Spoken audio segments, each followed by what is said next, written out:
હિંમતનગર તાલુકાના મુછનીપાળ નજીકના સીમાડામાં ઝાડ ઉપર દીપડાનું બચ્ચું જોવા મળતા સીમાડામાં હોહા મચી ગઈ.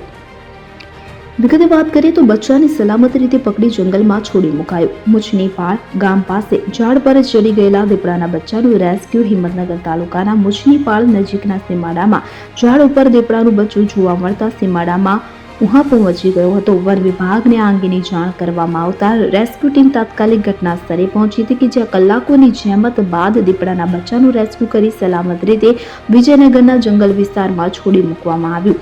વન વિભાગની રેસ્ક્યુ ટીમે દીપડાના બચ્ચાને ઝાડ પરથી સલામત રીતે ઉતારી રેસ્ક્યુ કર્યું હતું. છેલ્લા કેટલાય સમયથી જિલ્લાના જંગલ વિસ્તારોમાં દીપડાની હાજરી વધવાની સાથે હિંમતનગર તાલુકાના રૂપાલ, રાયગઢ સહિતના વિસ્તારોમાં અવારનવાર દીપડા ખેત સીમાડામાં જોવા મળી રહ્યા છે. અગાઉ પણ વન વિભાગે દીપડાને પાંજરે પૂરવા માટે ઠેક ઠેકાણે પ્રયત્નો કર્યા હતા, પરંતુ કોઈ સફળતા મળી ન હતી. દરમિયાન તાલુકાના મુછનીપાળ અને પોટલિયા ગામના સીમાડા વચ્ચે દીપડાનું બચ્ચું કે જે ઝાડ પર જોવા મળતા સીમાડામાં પશુઓ ચરાવતા પશુપાલકોએ હોહા કરી મૂકી હતી અને ઘટનાની જાણ ગ્રામ્ય પંચાયતના સરપંચને થતા તાત્કાલિક વન વિભાગનું ધ્યાન દોરવામાં આવ્યું હતું, કે જેમાં વન વિભાગની રેસ્ક્યુ ટીમે દીપડાના બચ્ચાને ઝાડ પરથી સલામત રીતે ઉતારી રેસ્ક્યુ પાર પાડ્યું હતું. દીપડાના બચ્ચાને વન વિભાગની ટીમે વિજયનગરના જંગલ વિસ્તારમાં કુદરતી વાતાવરણમાં મુક્ત કર્યાનું જાણવા મળ્યું છે.